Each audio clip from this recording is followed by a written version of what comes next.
ನಮಸ್ಕಾರ ಬಂಧುಗಳೇ. ಇವತ್ತಿನ ಶುಕ್ರವಾರ ಅತ್ಯಂತ ಶಕ್ತಿಶಾಲಿ ಹಾಗೂ ಅಪರೂಪಕ್ಕೆ ಬರುವ ಶುಕ್ರವಾರ. ಏಕೆಂದರೆ ಈ ಶುಕ್ರವಾರದಂದು 100 ಪಟ್ಟು ಅಧಿಕ ಧನಲಾಭ ಮಾಡುವ 2 ಶುಭಯೋಗಗಳ ಸಂಯೋಗವಾಗಿದೆ. ಯೋಗಗಳ ಹೆಸರು ಶುಕ್ಲಯೋಗ ಮತ್ತು ಬ್ರಹ್ಮಯೋಗ. ಹಾಗಾಗಿ ಇಂದು ನಾವು ಶ್ರೀ ಪದ್ಮಾವತಿ ತಾಯಿಯ ಒಂದು ಶಕ್ತಿಶಾಲಿ ಮಂತ್ರವನ್ನು ಪಾರಾಯಣ ಮಾಡಿದ್ದೇವೆ. ಈ ಮಂತ್ರವನ್ನು ಇಂದು ಶ್ರದ್ಧಾಭಕ್ತಿಯಿಂದ 3 ಹೊತ್ತು ಆದಷ್ಟು ಹೆಚ್ಚು ಬಾರಿ ಪಾರಾಯಣ ಅಥವಾ ಶ್ರವಣ ಮಾಡಿದರೆ ಈ ಮೊದಲು ಹೇಳಿದ ಫಲದ ಜೊತೆ ಸುಖ ಸಂತೋಷವು ಪ್ರಾಪ್ತಿಯಾಗುತ್ತದೆ, ದುರದೃಷ್ಟ ದೂರವಾಗುತ್ತದೆ, ಸೌಭಾಗ್ಯ ಪ್ರಾಪ್ತಿಯಾಗುತ್ತದೆ ಮತ್ತು ಭಯ ದೂರವಾಗಿ ಧೈರ್ಯ ಹೆಚ್ಚಾಗುತ್ತದೆ.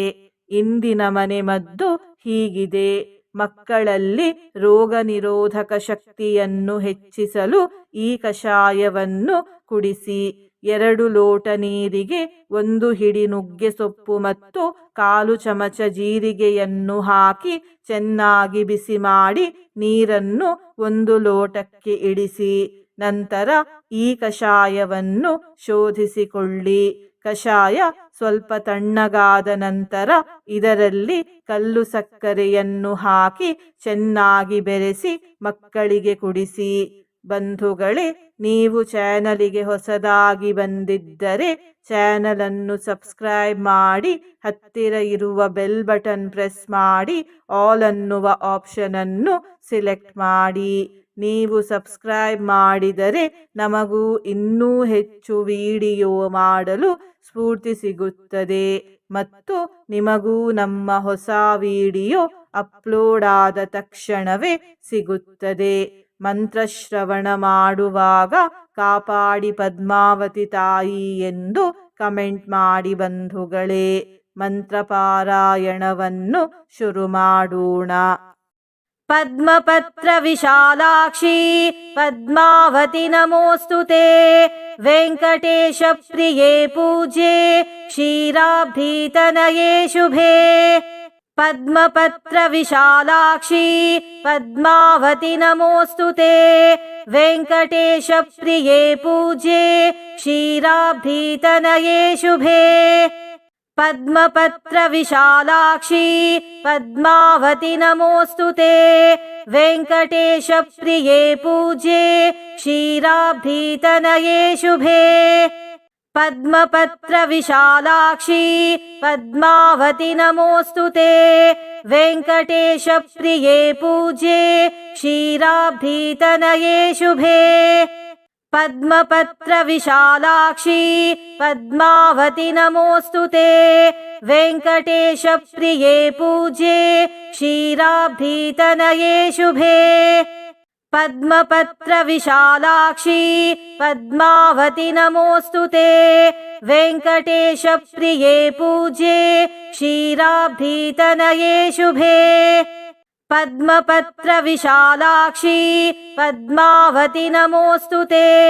ವೆಂಕಟೇಶ ಪ್ರಿಯೇ ಪೂಜ್ಯೆ ಕ್ಷೀರಾಬ್ಧಿತನಯೇ ಶುಭೆ.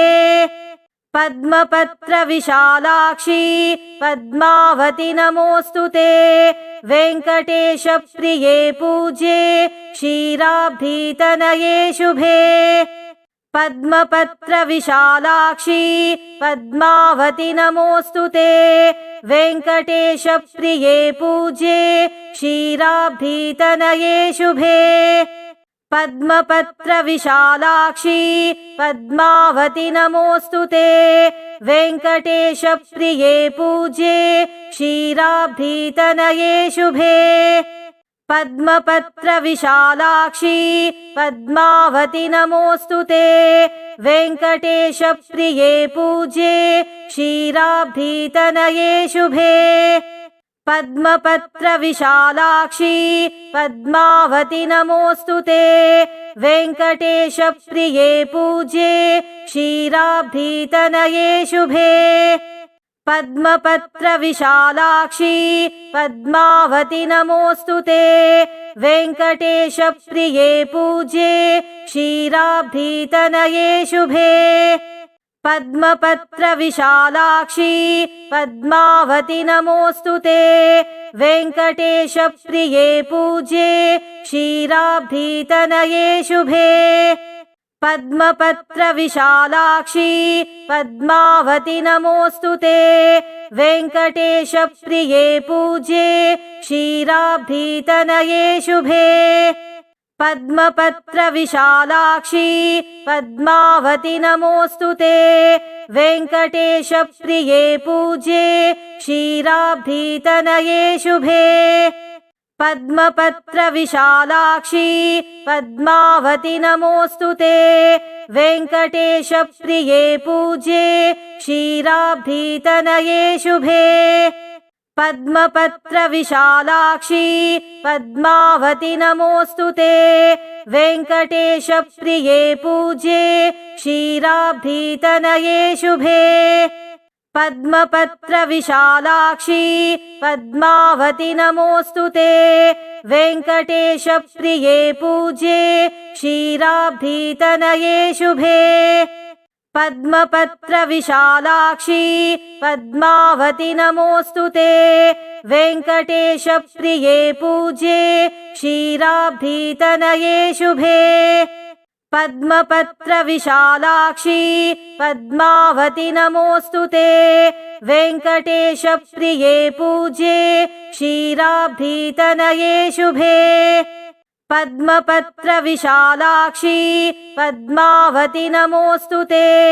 वेङ्कटेशप्रिये पूज्ये क्षीराब्धितनये शुभे पद्मपत्रविशालाक्षी पद्मावति नमोऽस्तु ते वेङ्कटेशप्रिये पूज्ये क्षीराब्धितनये शुभे पद्मपत्रविशालाक्षी पद्मावति नमोऽस्तु ते वेङ्कटेशप्रिये पूज्ये क्षीराब्धितनये शुभे पद्मपत्रविशालाक्षी पद्मावति नमोऽस्तु ते वेङ्कटेशप्रिये पूज्ये क्षीराब्धितनये शुभे पद्मपत्रविशालाक्षी पद्मावति नमोऽस्तु ते वेङ्कटेशप्रिये पूज्ये क्षीराब्धितनये शुभे पद्मपत्रविशालाक्षी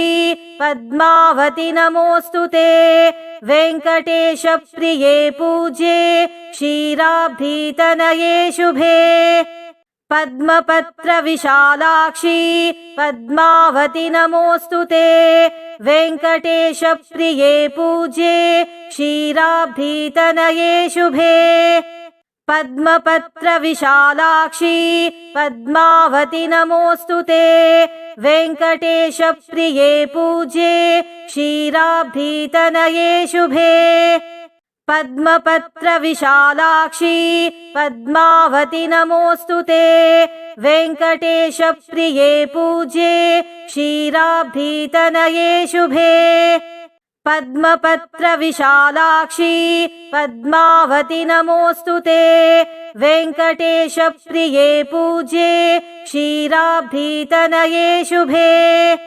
पद्मपत्रविशालाक्षी पद्मावति नमोऽस्तु ते वेङ्कटेशप्रिये पूज्ये क्षीराब्धितनये शुभे पद्मपत्रविशालाक्षी पद्मावति नमोऽस्तु ते वेङ्कटेशप्रिये पूज्ये क्षीराब्धितनये शुभे पद्मपत्रविशालाक्षी पद्मावति नमोऽस्तु ते वेङ्कटेशप्रिये पूज्ये क्षीराब्धितनये शुभे पद्मपत्रविशालाक्षी पद्मावति नमोऽस्तु ते वेङ्कटेशप्रिये पूज्ये क्षीराब्धितनये शुभे पद्मपत्रविशालाक्षी पद्मावति नमोऽस्तु ते वेङ्कटेशप्रिये पूज्ये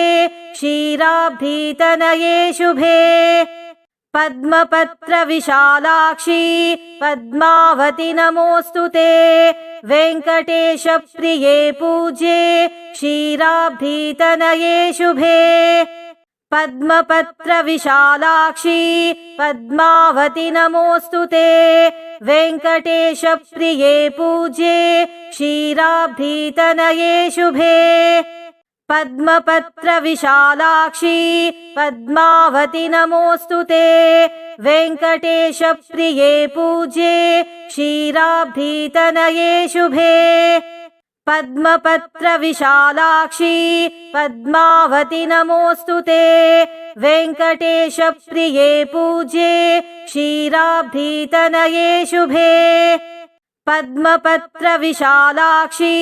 पद्मावति नमोऽस्तुते वेङ्कटेशप्रिये पूज्ये क्षीराब्धितनये शुभे पद्मपत्रविशालाक्षी पद्मावति नमोऽस्तुते वेङ्कटेशप्रिये पूज्ये क्षीराब्धितनये शुभे पद्मपत्रविशालाक्षी पद्मावति नमोऽस्तुते वेङ्कटेशप्रिये पूज्ये क्षीराब्धितनये शुभे पद्मपत्रविशालाक्षी पद्मावति नमोऽस्तुते वेङ्कटेशप्रिये पूज्ये क्षीराब्धितनये शुभे पद्मपत्रविशालाक्षी पद्मावति नमोऽस्तुते वेङ्कटेशप्रिये पूज्ये क्षीराब्धितनये शुभे पद्मपत्रविशालाक्षी पद्मावति नमोऽस्तुते वेङ्कटेशप्रिये पूज्ये क्षीराब्धितनये शुभे पद्मपत्रविशालाक्षी पद्मावति नमोऽस्तुते वेङ्कटेशप्रिये पूज्ये क्षीराब्धितनये शुभे पद्मपत्रविशालाक्षी पद्मावति नमोऽस्तुते वेङ्कटेशप्रिये पूज्ये क्षीराब्धितनये शुभे पद्मपत्रविशालाक्षी पद्मावति नमोऽस्तुते वेङ्कटेशप्रिये पूज्ये क्षीराब्धितनये शुभे पद्मपत्रविशालाक्षी पद्मावति नमोऽस्तुते वेङ्कटेशप्रिये पूज्ये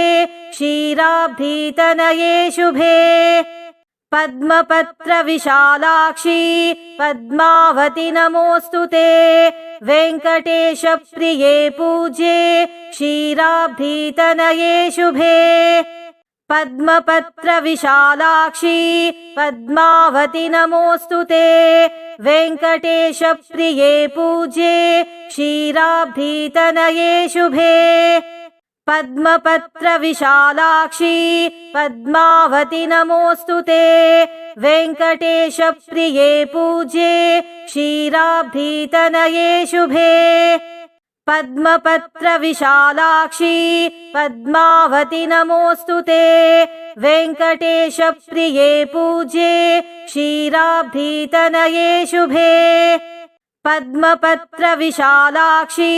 पद्मावति नमोऽस्तुते वेङ्कटेशप्रिये पूज्ये क्षीराब्धितनये शुभे पद्मपत्रविशालाक्षी पद्मावति नमोऽस्तुते वेङ्कटेशप्रिये पूज्ये क्षीराब्धितनये शुभे पद्मपत्रविशालाक्षी पद्मावति नमोऽस्तुते वेङ्कटेशप्रिये पूज्ये क्षीराब्धितनये शुभे पद्मपत्रविशालाक्षी पद्मावति नमोऽस्तुते वेङ्कटेशप्रिये पूज्ये क्षीराब्धितनये शुभे पद्मपत्रविशालाक्षी पद्मावति नमोऽस्तुते वेङ्कटेशप्रिये पूज्ये क्षीराब्धितनये शुभे पद्मपत्रविशालाक्षी पद्मावति नमोऽस्तुते वेङ्कटेशप्रिये पूज्ये क्षीराब्धितनये शुभे पद्मपत्रविशालाक्षी पद्मावति नमोऽस्तु ते। वेङ्कटेशप्रिये पूज्ये क्षीराब्धितनये शुभे। पद्मपत्रविशालाक्षी पद्मावति नमोऽस्तु ते। वेङ्कटेशप्रिये पूज्ये क्षीराब्धितनये शुभे। पद्मपत्रविशालाक्षी पद्मावति नमोऽस्तु ते। वेङ्कटेशप्रिये पूज्ये क्षीराब्धितनये शुभे। पद्मपत्रविशालाक्षी पद्मावति नमोऽस्तु ते। वेङ्कटेशप्रिये पूज्ये क्षीराब्धितनये शुभे। पद्मपत्रविशालाक्षी पद्मावति नमोऽस्तु ते। वेङ्कटेशप्रिये पूज्ये क्षीराब्धितनये शुभे। पद्मपत्रविशालाक्षी पद्मावति नमोऽस्तु ते। वेङ्कटेशप्रिये पूज्ये क्षीराब्धितनये शुभे। पद्मपत्रविशालाक्षी पद्मावति नमोऽस्तु ते। वेङ्कटेशप्रिये पूज्ये क्षीराब्धितनये शुभे। पद्मपत्रविशालाक्षी पद्मावति नमोऽस्तु ते। वेङ्कटेशप्रिये पूज्ये क्षीराब्धितनये शुभे।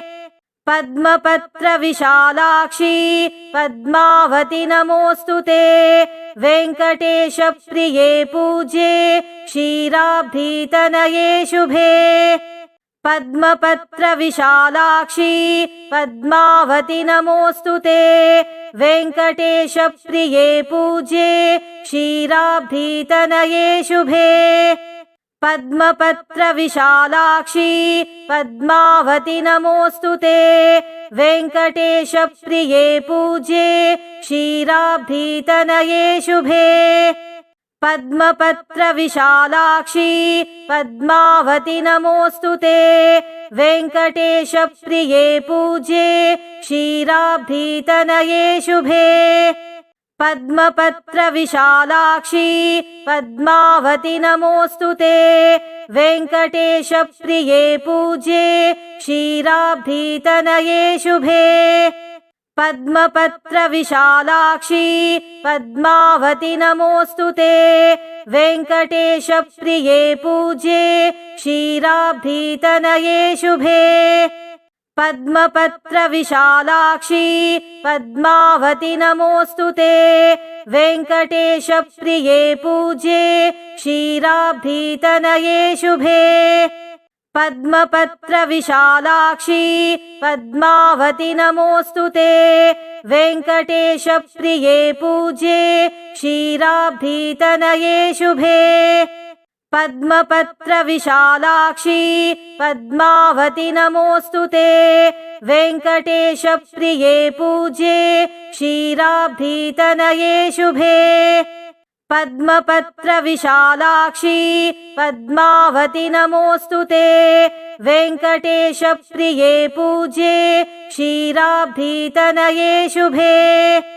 पद्मपत्रविशालाक्षी पद्मावति नमोऽस्तु ते। वेङ्कटेशप्रिये पूज्ये क्षीराब्धितनये शुभे। पद्मपत्रविशालाक्षी पद्मावति नमोऽस्तु ते। वेङ्कटेशप्रिये पूज्ये क्षीराब्धितनये शुभे। पद्मपत्रविशालाक्षी पद्मावति नमोऽस्तु ते।